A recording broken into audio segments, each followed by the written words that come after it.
Lahir di Lahir di Ambon, Maluku, di Batu Gajah. Batu Batu Gajah, Pak. Batu Gajah. Oh, baru kali ini ada orang Ambon soft spoken ya. Bagaimana supaya Michael bisa lebih dari Bapak begitu.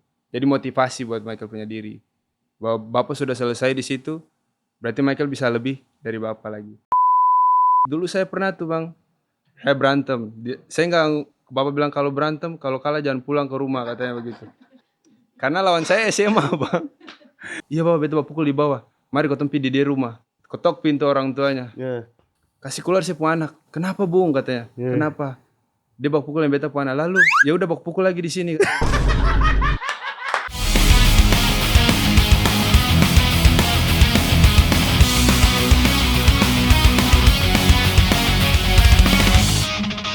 Kembali lagi di The Fighters, fight for your faith.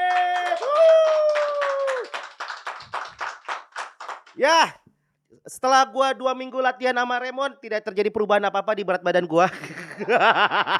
Gua nggak tahu dilatih apa sama Raymond. Dia mah ngincer gua disiksa doang, tapi gua lagi berusaha untuk melawan karena menurut gua setelah gua berlatih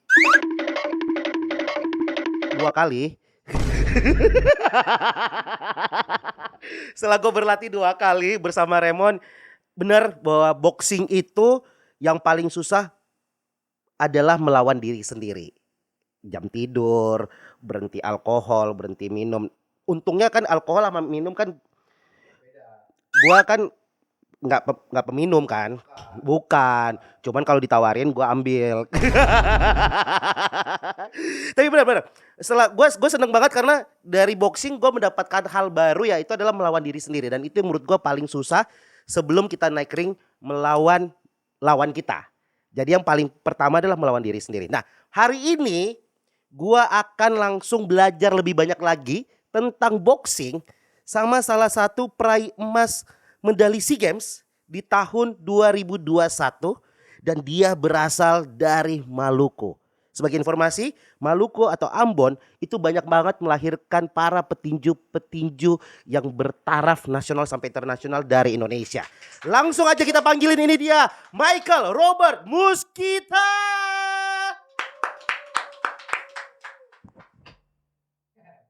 Duduk aja lah. Gue berdiri agak ini ya. Halo. Siap Bang. Adik. Emas loh ini, meraih emas itu di kelas 81 kg. 81. Iya. Sekarang beratnya berapa ini? 82 Bang. Oh, 82. Beda 3 kilo sama gua. Wah. Cuman kok beda, segernya beda ya. Gua 85. Tapi Adix, apa kabar Adix? Puji Tuhan baik. Puji Tuhan ya, puji Tuhan. Panggilannya Michael Robert? Michael Bang. Michael, bisa ceritain sedikit lahir di mana, umur berapa sih?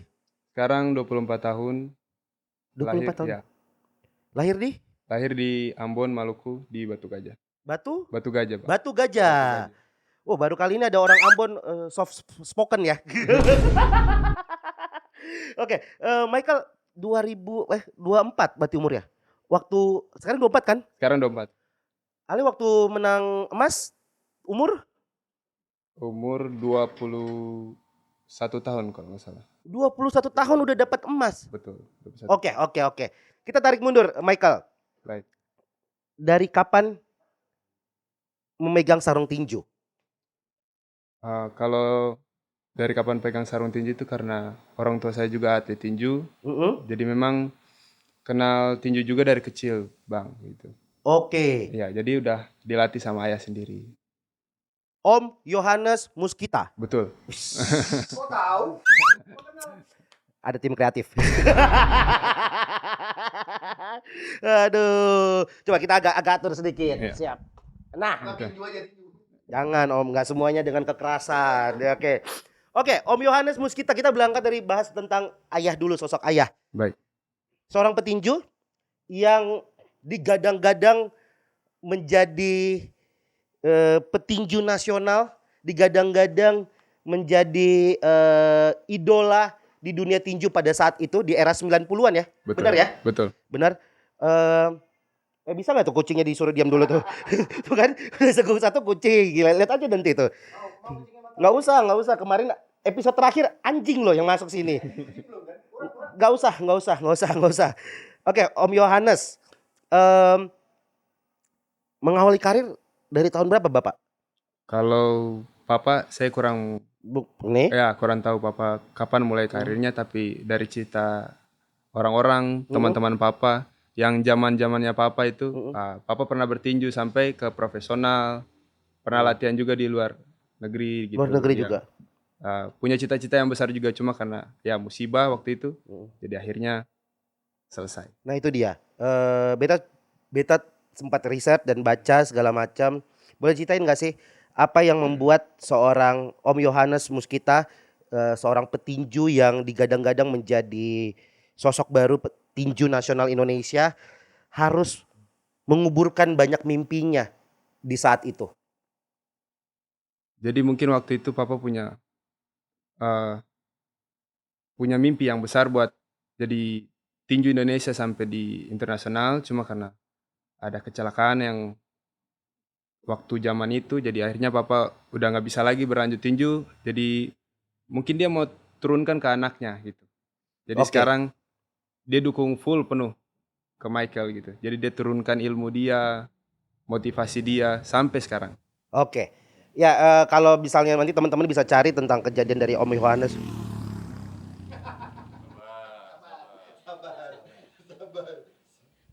Ya kan? Ya kan? Banyak banget nih motor lewat nih.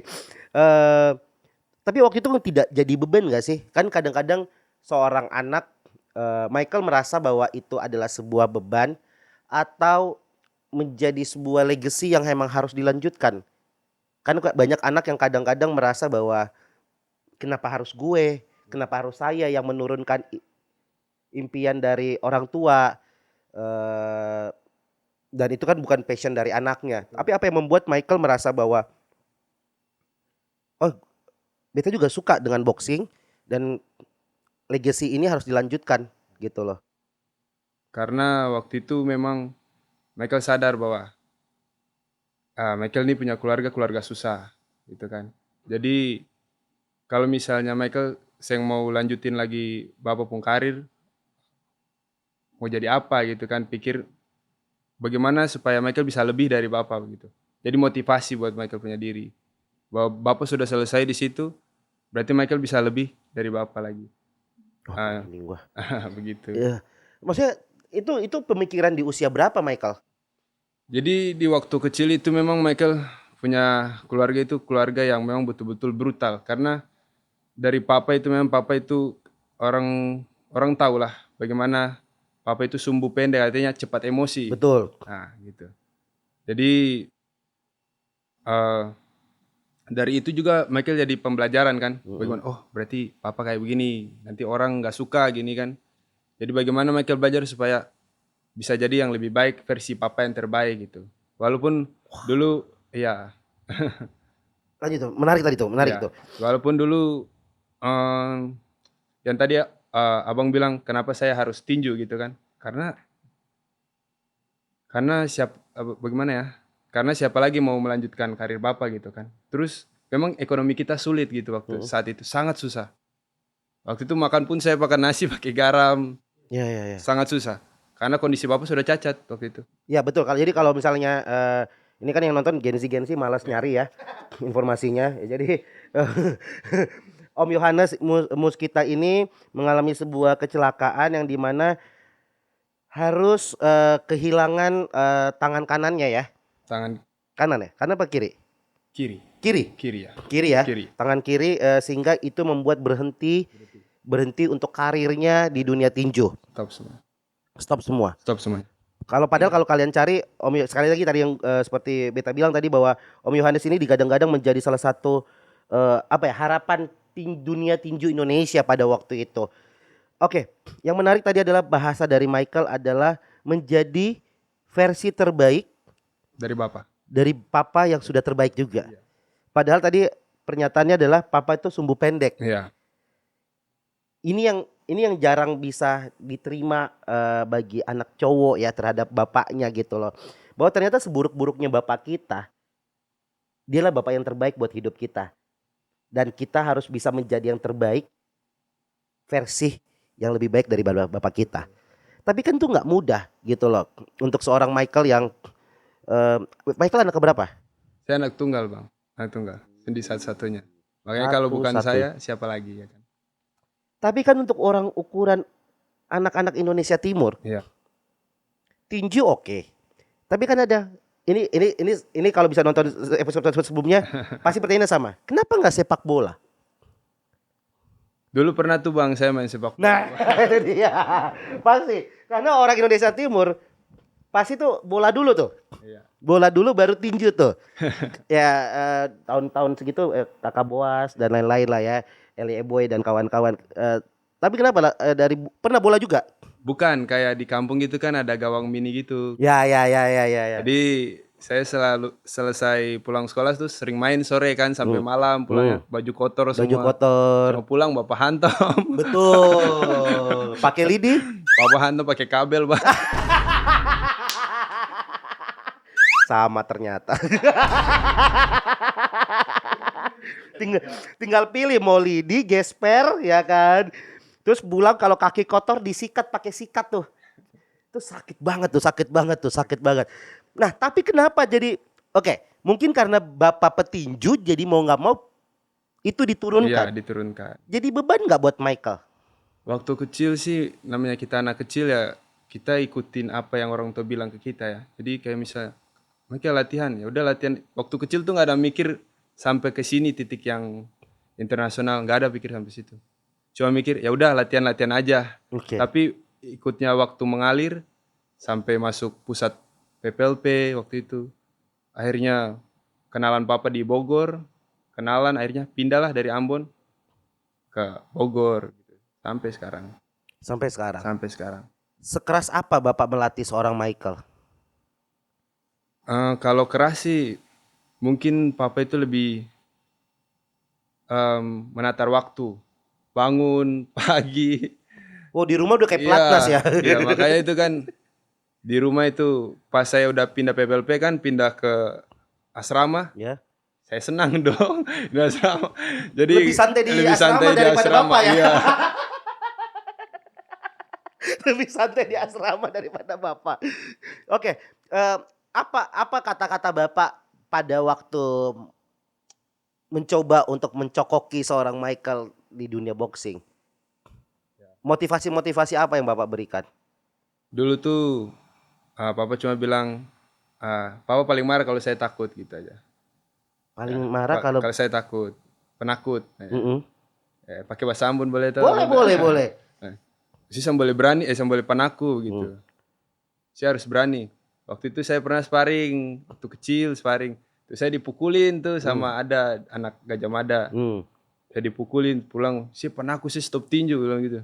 Terus stop tinju, beta bakar sih sarung-sarung semua katanya. Saya stop tinju, sih ada ikut tinju katanya begitu. Karena saya penakut. Saya bapak sih penakut sampai menangis semuanya 10. Follow bapak. Pausing beta besok beta latihan lagi gitu. Gak apa-apa kalah, yang penting pukul dulu. Iya. Masuk dulu. Tapi sebesar apa peran bapak Om Yohanes Muskita terhadap karirnya? Besar sekali bang. Jadi papa itu pertama yang mengenalkan saya tinju gitu kan bang. Terus mengenalkan tinju, jadi seorang ayah juga, pendukung full. Kalau misalnya orang yang punya anak satu doang kan, satu tunggal gitu kan, gak mungkin kasih ke olahraga berat gini, takut gegar otak atau apa kan. Cuma ya memang support gitu, papa yakin berani aja gitu, berani bahwa Michael nih bisa. Dan Michael tunjukkan prestasi-prestasi. Cuma kalau kasih tunjuk ke papa, Pak ini Michael, oh ya gitu doang. Nggak, emang gitu orang tua timur emang gitu. Cuek sayang. emang gitu. Nah, Mama ya. Mama mendukung juga? Iya, mama mendukung. Cuma mama orangnya memang pendiam gitu. Jadi cuma bisa nangis aja gitu, nangis. Karena kan nggak mudah seorang ibu melihat anaknya ikut sebuah olahraga yang apa ya? Lihat anaknya dipukul kan nggak mudah ya. Tapi ibu mendukung juga. Mendukung. Mendukung. Kalau misalnya saya tanding, Michael malah dikasih jadi pelatih, mama bilang. Pukulnya kayak begini, jangan begitu. Kenapa nggak uppercut gitu? Aduh. Tapi emang gitu. Eh, Sebenarnya di apa keluargaku, Ya, aku kenal boxing itu dari oma. ada Oma. Oma itu waktu kecil tuh kenal dunia boxing itu zaman-zaman siapa? Mike Tyson. Itu kan waktu itu tinju tuh tiap hari Minggu di Indosiar. Indosiar toh. Itu oma bela-belain gak gereja demi nonton ini tinju tuh. Dipakai ikat kepala putih. Sama komentar gitu. Overcut. Oke. Tapi kan sebenarnya Michael sadar gak ada privilege yang Michael punya dari nama besar seorang bapak? Eh, Lebih mudah kan untuk masuk ke jalur dunia boxing pada waktu itu kan? Benar. Tapi bagi Michael, bagaimana menjaga tanggung jawab dan nama besar seorang bapak pada waktu itu? Jadi waktu itu memang masuk di pelatihan juga kan banyak yang udah kenal Bapak juga kan. Betul, Jadi, itu dia kan. di khususnya Kota Ambon ya, di Kota Ambon. Jadi di situ latihan-latihan, jadi malu juga kalau misalnya Michael malas-malas atau Nah itu dia tuh. buang-buang waktu. Jadi memang dari kecil Michael udah berjuang dari kecil memang. Dari umur SD itu udah di-push latihan dari kecil. Dari pagi, siang sekolah, pulang latihan lagi. Boleh dibunuh nggak itu orang tadi itu? Hah? Boleh dibunuh nggak tadi itu yang naik motor itu ya? Iya. Nggak boleh nggak? Bener ya? Ini tiap kali kita podcast dijegal aja di situ gitu loh. Nggak boleh ya? Nggak boleh. Nggak boleh ya? Tiap episode loh ini gue ngedumel mulu nih. Oke, Michael. eh, ini sebenarnya salah satu pertanyaan yang menurut gue pengen tanyain. Michael menjalani sebuah proses melanjutkan karir dari seorang bapak. Apa yang pengen Michael buktikan? Seorang dari Indonesia Timur datang ke Jakarta, bertarung dan akhirnya menang, mendapatkan emas di SEA Games. Apa motivasi terbesar dari pikirannya seorang Michael pada waktu itu? Apa yang pengen ditunjukin oleh seorang Michael? Ya, Michael waktu itu masih kecil ya. Berpikir bagaimana supaya kita yang dari timur yang tidak punya apa-apa, yang waktu itu sangat sulit lah ekonominya. Dan papa juga punya tekad dan keyakinan yang kuat. Michael yakin bisa memotivasikan anak-anak timur lah. Biar dorang bisa lebih berjuang ke depannya tuh abang tuh. Daripada mabuk kayak begitu. Atau sampai narkoba kan jangan sampai tuh abang tuh. Ayo mereka punya aktivitas yang lebih positif gitu abang. Jadi pengen anak-anak tuh lebih lihat Michael bahwa ini Michael nih dari timur nih dari Ambon. Dulu dia kayak begini, gak ada apa-apanya gini. Tapi sekarang coba lihat dia bisa juara gini kan jadi anak-anak malah menambah motivasi buat mereka gitu. Sampai saya ke Jawa Barat juga ada yang junior-junior, saya bimbing biar bisa juara di nasional sampai masuk pelatnas juga kita bantukan bangku, saling-saling membantu lah. Itu Pengen motivasi Michael tuh pengen semua anak-anak yang dari timur tuh pengen lebih baik lagi daripada tawuran, berantem. Kan di sana kan banyak tuh bang. Salah sedikit. Dulu saya pernah tuh bang, saya berantem. Saya nggak, bapak bilang kalau berantem, kalau kalah jangan pulang ke rumah katanya begitu. Saya kalah bang. Karena lawan saya SMA bang. Lawan saya lawannya SMA. Michael SMP, SD. Michael kayaknya SD kelas 6 deh waktu itu. Tuang ngalah. SD lawan SMA. Iya. Terus dikasih tahu sama teman papa. Iya. Omanis Michael baku pukul katanya. Sama siapa? Sama orang di bawah. Michael katanya panggil gitu. Lagi main bola jauh kan. Jadi kalau di timur itu manggilnya dari jauh Michael. Lari kita Iya, pulang. lari pulang. Udah takut kan saya bang. Betul. Pulang bapak bunuh sih katanya begitu. Woi Takut kan, lari pulang sampai ke rumah lah bang. Si baku pukul sama siapa? Sing baku pukul. Si mau pukul sedang siapa katanya? Sing betulan sing. Enggak. Gitu. Si mau jujur sing. Iya bapak betul baku pukul di bawah. Mari kau tempi di dia rumah. Sampai di rumah dia bang. Sampai di rumah dia. Ketok pintu orang tuanya. Waktu itu di Watu Gajah Bawah. Aku udah lupa juga namanya bang. Kasih keluar si anak. Kenapa bung katanya? Kenapa? Dia baku pukul yang beta anak. Lalu ya udah baku pukul lagi di sini. Sumpah bang, waktu itu saya baku pukul di rumah dia bang.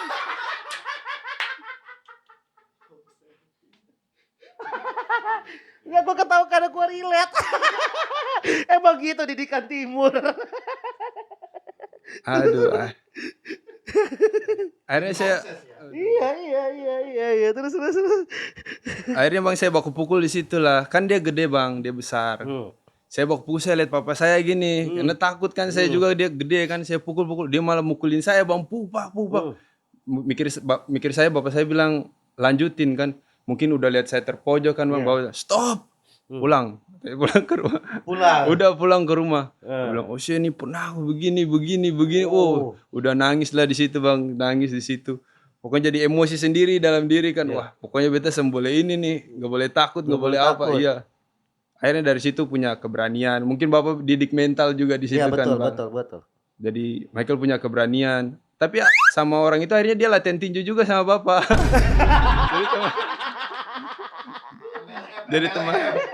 Jadi teman akhirnya. Jadi main lagi. Tapi dari cerita Michael yang gue pengen highlight adalah tidak penting harta dari orang tua, tidak penting harta, kekayaan, uang, karena anak itu tidak butuh itu. Yang dibutuhkan oleh seorang anak adalah kehadiran seorang ayah. Karena ayah hadir itu lebih penting daripada apapun yang dia punya. Betul. Dan Michael bisa di titik ini, menurut gua itu adalah bentuk dari kehadiran seorang ayah. Betul. Karena banyak di luar sana yang akhirnya bingung dengan jalan hidupnya karena tidak ada kehadiran ayah. Beta teringat dengan cerita Bung Yeri Patinasarani, anak dari almarhum Roni Patinasarani. Betapa pentingnya seorang kehadiran dari Om Roni pada waktu itu. Jadi Bung Yeri ini jatuh dalam narkoba, padahal bapaknya adalah seorang legenda sepak bola.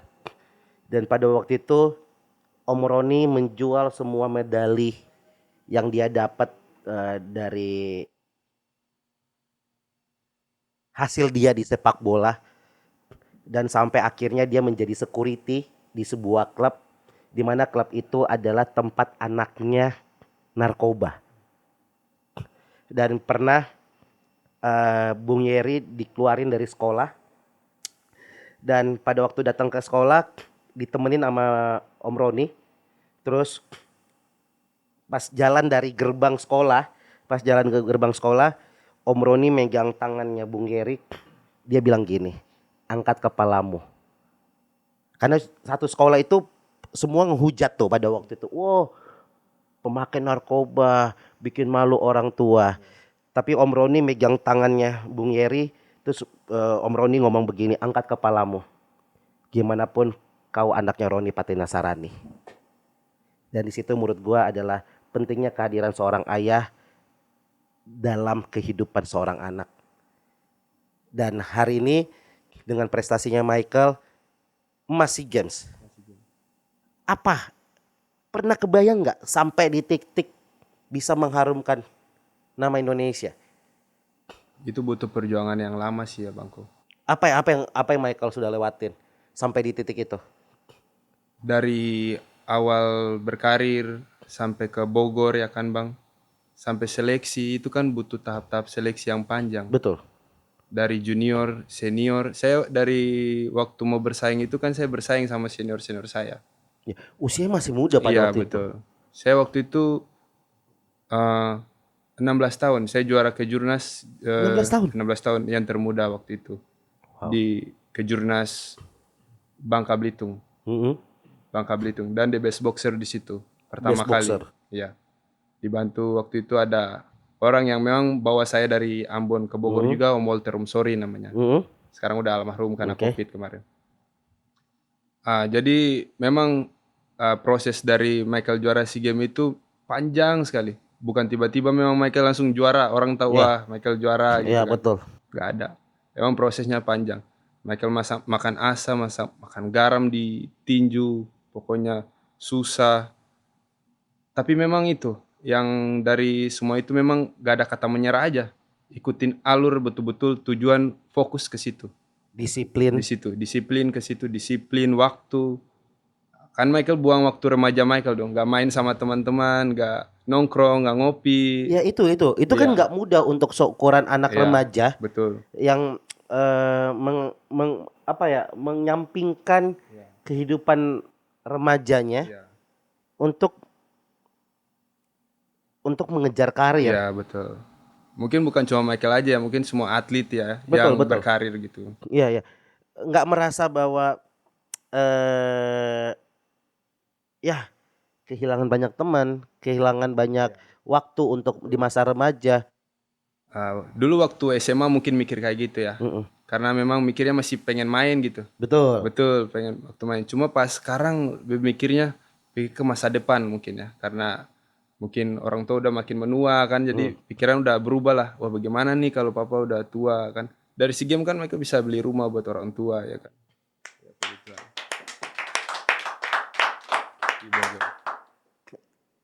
Nggak mudah untuk usia 20 tahun punya pemikiran seperti itu. Apa yang Michael berpikir bahwa nggak boleh berhenti di sini, harus nge-push limitnya Michael. Ya, karena memang motivasi terbesar dari sifat Bapak juga kan. Kan tadi saya bilang sumbu pendek. Jadi saya tahu mengerti bahwa takutnya Bapak masalah sama ini, sama itu kan. Jadi akhirnya masuk penjara atau apa. Jadi sampai mungkin Tuhan proses loh sampai Michael bisa jadi polisi. Karena Michael bilang, Pak, Michael polisi nih. Hati-hati loh Michael bilang. Michael tangkap nanti kalau buat masalah. Dia bilang begitu. Kadang dia tetap hahaha gitu aja. Ngomong, sini anak-anak campur urusan orang tua gitu. Kayak begitu. Memang begitu bahasa orang tua timur. Tapi Michael, seberapa besar campur tangan Tuhan dalam kehidupannya Michael? Setiap hari mungkin bang. Setiap hari. Saya bernapas juga saya bersyukur sekali dari Tuhan. Karena memang sampai di sini juga dikenal banyak orang. Sampai diajak podcast sama abang juga. Pokoknya Tuhan lah yang mengatur jalan saya ini bang. Jadi saya betul-betul merasa bersyukur. Waktu saya mau final, saya semifinal lawan Vietnam itu kan tuan rumah bang. Iya. Itu tuan rumahnya kan juara itu SEA Games waktu itu. Pada yakin Michael kalah di situ kan. Pada orang-orang situ juga udah. Iya. Tapi Michael tetap angkat hati Tuhan. Ini Michael punya awal karir Michael bilang kan. Tolong pakai Michael buat kedepannya. Karena kalau misalnya Michael gagal di sini, semua bakal hancur Michael bilang gitu kan. Dan betul saja bang, ronde pertama Michael pukul dia masuk di poin, mereka nggak kasih Michael poin. Oh ya? Gak kasih Michael poin. Coba abang nonton aja di Vietnam. Gak kasih Michael poin. Waktu ronde kedua, Michael rubah permainan, Michael fight ke dia. Jadi dia masuk, Michael juga masuk. Michael pakai cara fighter kan bang, masuk India. Sampai pecahkan dia punya pelipis, sampai wasit stop pertandingan. Itulah rencana Tuhan. Manusia mau bisa bikin curang ya kan. Tapi kalau Tuhan pihak kita, siapa yang mau lawan? Ya kan?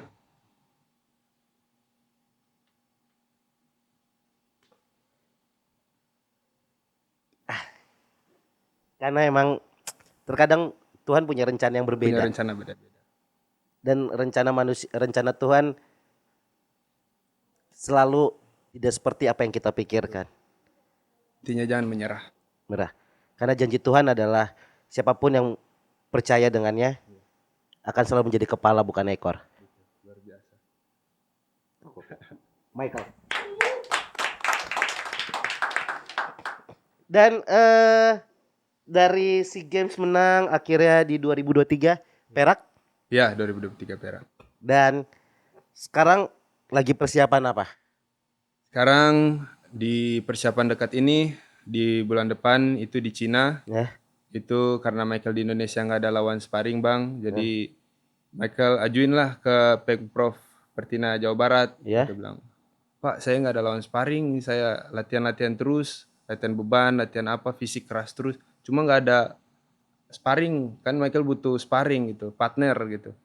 Kata mereka, ya udah cari aja pertandingan di mana. Terus Michael kemarin kan ke Thailand gitu kan, Ya. terus ketemu sama orang Cina, ngomong lah, ada pertandingan di Cina gini gini gini. Akhirnya Michael ajuin lah ke Pemprov Pertina. Pertina. Jadi nanti Michael persiapan di Cina sama di SEA Games nanti Desember lagi berjuang. Berjuang lagi. Iya.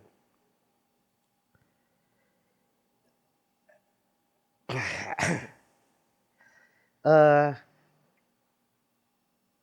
kalau Michael bisa sampaikan ke Bapak dan Mama, Iya. apa yang pengen Michael sampaikan ke Papa Mama? Yang pengen Michael sampaikan ke mereka cuma tetap sehat, tetap dukung Michael, tetap berdoa buat Michael karena memang doa mereka itu yang paling mujarab memang buat Michael mungkin ke depannya. Walaupun banyak yang menghina atau benci ke Michael kan, atau bilang, oh udah kau kalah aja begini begini begini. Tapi kalau doa dari orang tua kan, Michael, saya usah dengar itu, dengar papa, saya mesti menang. Latihan yang betul, pasti juara. Karena Yakin. karena ribuan orang mengatakan kita akan kalah, patokannya gimana kita untuk bangkit. Iya. Karena mereka yang melahirkan kita kan, bukan orang-orang lain yang Betul. bisa kasih jatuh kita. Petinju Cina tadi tuh. Oh iya. Jadi apa goal terbesar Michael di dunia boxing ini? Usia masih muda 24. Jadi ada satu orang yang paling berkesan juga di dalam Michael punya hidup, itu yang Michael sebutkan sama Walter Rumsori, yang mungkin kalau nggak ada dia nggak mungkin Michael sampai di tanah Jawa gitu. Jadi dulu dia juga sama kerasnya, dia disiplin, dia nggak ada hubungan saudara sama Michael, nggak ada apa, tapi super baik. Dia kasih tempat tinggal, biaya makan, semuanya dia kasih. Sampai pertandingan-pertandingan, event-event di luar, walaupun tim Indonesia tidak kirim, dia pakai biaya dia sendiri buat kasih Michael pengalaman di luar negeri kayak junior di Hungaria waktu itu. Cuma pas waktu COVID itu memang udah waktunya mungkin om saya, tapi dia pernah bilang, Michael, saya mesti ada tujuan, saya mesti sampai Olimpiade karena belum ada petinju Indonesia yang dapat medali di Olimpiade. Waduh. Belum ada sama sekali. Dan itu menjadi goal terbesar dari seorang Michael. Nah, itu jadi Michael punya motivasi sampai sekarang. Walaupun itu bukan mudah, itu sangat-sangat sulit. Tapi Michael yakin dan percaya bahwa perjuangan, karena Michael kan gak berjuang sendiri, butuh orang banyak yang Betul. bantu buat. Betul. Apa persiapan Michael untuk mengejar semuanya ini? Ya seperti sekarang bang, saya mencari event-event yang terdekat, karena gak ada lawan sparring, ya, kayak ada pertandingan-pertandingan walaupun yang penting bukan pro ya bang ya, pertandingan amatir buat tahu cara mainnya lawan, tahu lawan luar negeri kan bang. Kalau lawan orang Indonesia kan Michael udah ke keliling ya bang, ke Jurnas PON. Wah, itu kan udah emas lah. Udah semua.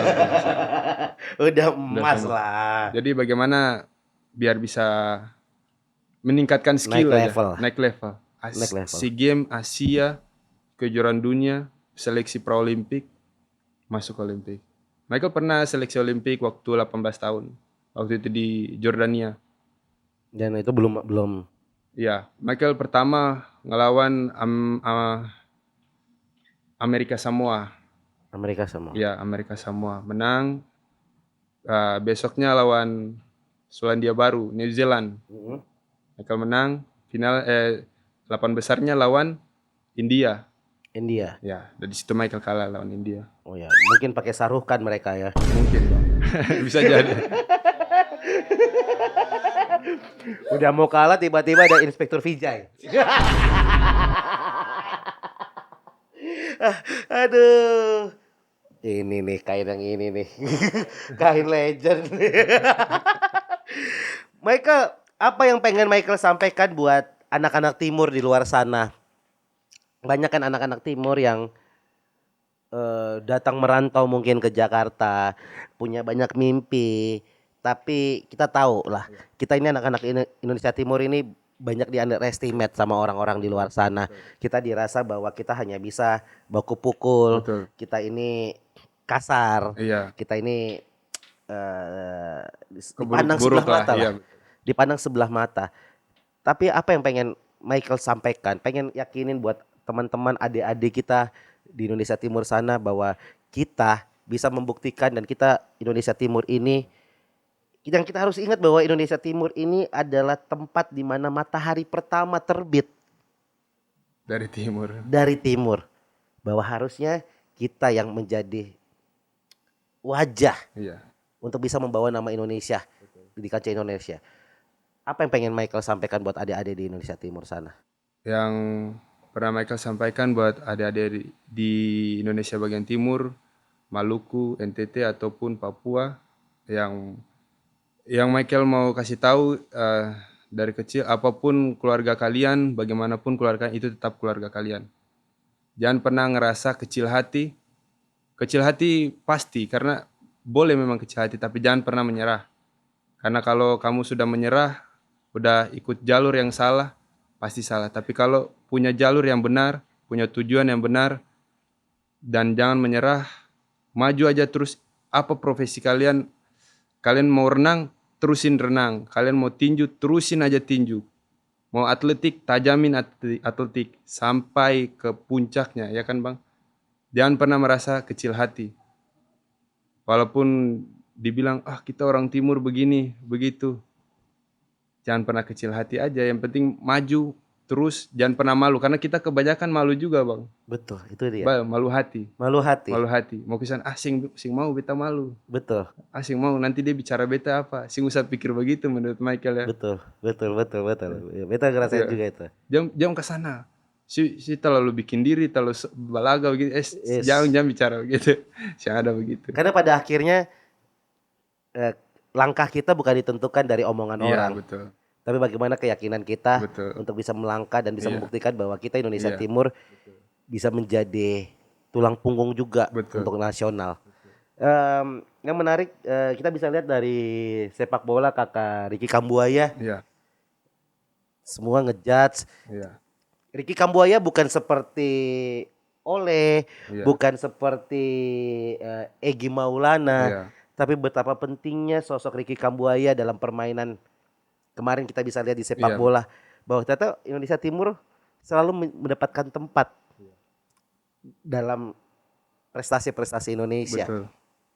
Apalagi kan ditinju banyak banget petinju-petinju dari Indonesia Timur. Ya, Elias Pikal, William Elias Gomis, Pikal, ya dan eranya habis dari Indonesia Timur dan harapannya sekarang di Michael Amin. dan di adik-adik nanti di Indonesia Timur sana. Terakhir Michael, Siap. siapa yang pengen Michael lawan untuk di Indonesia? Di Indonesia. Di Indonesia atau di luar deh. Ada yang pengen, beta pengen lawan ini nih. Cita-cita Michael memang sampai ke Olimpik, Bang. Jadi kalau di rules amatir itu kita punya lawan itu satu pertandingan itu bisa 3 atau 4 sampai 5 lawan. Jadi Oke. berbeda-beda. Berbeda-beda. Yang saya tahu itu cuma memang tipe Rusia, tipe Amerika bagaimana, tipe Kuba bagaimana. Jadi yang pengen mereka lawan memang semua mereka pengen lawan karena mereka pengen cari bagaimana di tingkat dunia supaya nanti bisa bersaing di Olimpik nanti atau nanti pra Olimpik biar bisa masuk di Olimpik begitu. Karena kan kalau bicara cuma latihan-latihan tidak ada jam terbang kan sama saja bohong. Betul. Jadi target terdekatnya adalah mencapai di Olimpik kita. Semua atlet kan pasti pikiran ke situ. Tujuan utamanya di situ. Ke situ.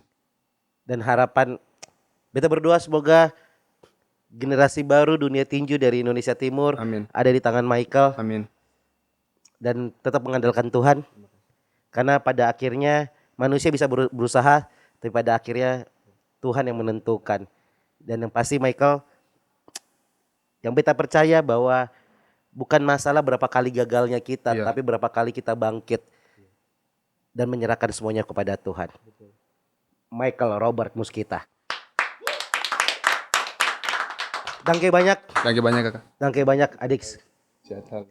Semoga bisa membawa nama Indonesia ke kancah internasional. Siap. Doa terbaik, Doa terbaik juga buat kakak. doa sehat terbaik selalu. ya. Sehat selalu. Tetap andalkan Tuhan juga. Luar Terbaik. biasa. Sampai ketemu di episode selanjutnya. Fight for your faith.